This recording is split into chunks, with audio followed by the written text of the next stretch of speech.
የተጣላችው እሱ ነው። ደብድቦ ከጥቅም ውጭ አድርጎ በሀዲድ ቀጥቅጦ እዛ በተረፈ ደግሞ ቀጥቅጦን ካላለፈ በኋላ ለመጨረስ አንቡባ ከፍቶ ሊጨርሳት ሲል ጓደኞቿ ሁለት ልጆች አሉ። እዛ መሀል ላይ እሱ ለምነው ላላህ ብለህ በቃ ተትረፍተዋት ብለውት እኮ ነው የሀገራችን መባላት መገዳደል። ሰላም ተመልካቾቼ እንዴት ናችሁ? ደህና ናችሁ ወይ? አለሁ እኔ እግዚአብሔር ይመስገን። እንደምን አላችሁ? በያላችሁበት ሰላማችሁ ብዝት ይበል እያልኩኝ እንግዲህ ብዙዎቹ ከትላንትና ጀምሮ ይሄንን ቪዲዮ እየተቀባበሉት ይገኛል። በተለይ ደግሞ ከዚህ በፊት በተለይ ኢጃዛ ቤት የምትኖሩ ልጆች ደግሞ እባካችሁን ጥንቃቄ አድርጉ። እህታችን እንግዲህ አሁን ላይ ያለችበት ሁኔታ አልታወቀም፣ አልታየም፣ ምንም ያወቁት ነገር የለም። ነገር ግን እስካሁን የሚባለው እንግዲህ ምክንያቱ በቻርጀር ተጣልተው በሳውዲ አረቢያ መዲና ውስጥ ነው ይሄ ነገር የሆነው ማለት ነው። ስለዚህ እባካችሁን አብራችሁ ለምትኖሩ ሰዎች ወይ ደግሞ እርስ በርስ ስትኖሩ አንዳችሁ አደጋ ልትጠባበቁ እንጂ እርስ በርስ ህይወት ልትተላለፉ እጅግ የሚያሳዝንና የጭካኔ ጥግ ደግሞ ጭራሽ በሰው ሀገር ላይ የሀገሩ የአንሶ በኢጃዛ ቤት እንግዲህ እህታችን ባልየው በጣም በሚያሳዝን ሁኔታ እየተናገረ ያለው እንግዲህ በጣም ከመቀጥቀጡ የተነሳ ደም በደም ሆና ሊጨርሳ ሲል እንግዲህ ሁለት ሴቶች ጓደኞች ነበሩ። እነሱ ደግሞ እንግዲህ እባክህ ትትረፍ ብለነው ትቷት ነበረ። እንደው ጭራሽም ሊያቃጥላት የጭካኔ ጥግ ማለት ነው።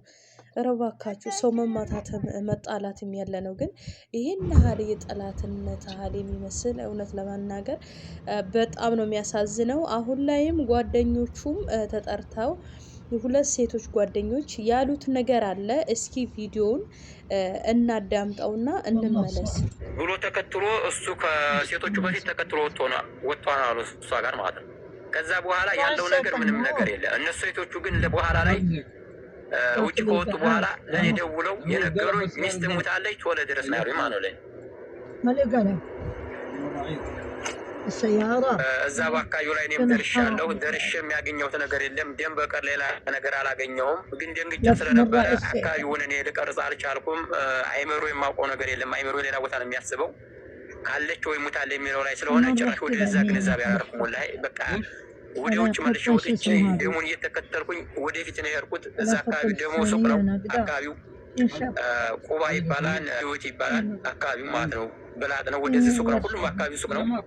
እዛ አካባቢ ባለኝ አቅሜ ዝፍር ላይ ነው የደረስኩት። ጠየቅኩኝ ብዙ ቦታ አማ የሚለው እንግዲህ አጣርቼ የቤቱን የያዘው ሰው እየታውቃለህ በኢቃማ ነው ቤቱን የያዘው ማለት ለምንድን ነው ደብድቦ በእሳት እስከ ማቃጠል ደረጃ ሊደርስ የቻለው?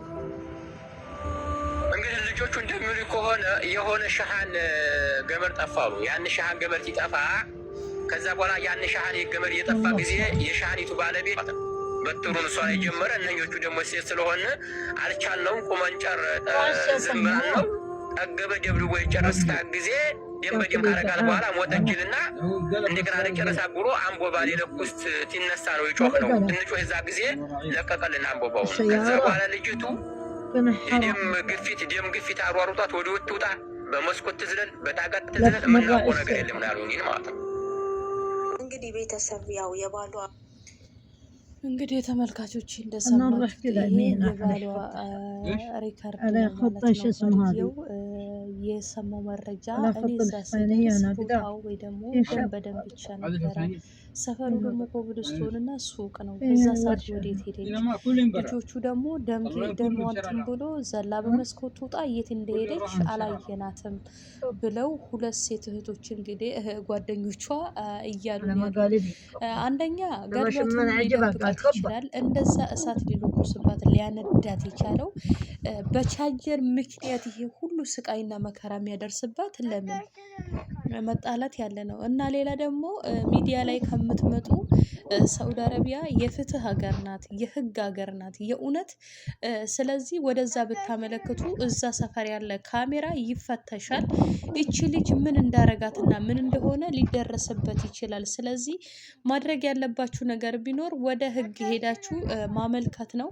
እነኚህ ሁለት ልጆቹም እንግዲህ ቀርበው ልጅቷን የት እንዳደረጓት እውነት እነሱም ያዩት ነገር ይኖራል። እነሱም ተጠያቂ መሆን አለባቸው ብዬ አስባለሁ። ምክንያቱም አንድ ቤት የሚኖር ሰው ሲደበደብ ሲገደል አይናቸው ደም እንትን እስኪ ጭራሽ ሊያቃጠላት እስኪደርስ ድረስ ምን ወንጀል ሰርታ ነው ጭራሽ በስደት ዓለም እና እጅግ በጣም ያሳዝናል። ቤቱን እንግዲህ በኢቃማ ተይዞ ይሄ ወንጀል የተደረገበት ውድ የሀገሬ ልጆች እግዚአብሔር ከማይሆን ነገር ይጠብቀን ነው የምለው፣ ይሰውረን እና እባካችሁን ነገሮችን አስተውላችሁ እዩ። እናንተም ደግሞ እቺን እህታችን ደሟን ማውጣት ከፈለጋችሁ እዛ አካባቢ ወደሚገኝ ፖሊስ ጣቢያ ሄዳችሁ ሪፖርት ማድረግ ትችላላችሁ፣ ታገኛላችሁ ማለት ነው። ምክንያቱም የዚህ ሀገር ሕግ ቀልድ የለም እና ውድ የሀገሬ ልጆች እግዚአብሔር ከማይሆን ክፉ ነገር ይጠብቃችሁ። ኮክ ዩቲዩብ ሰብስክራይብ፣ ሼር እያደረጋችሁ አበረታቱን። ቸር ሰንብቱ።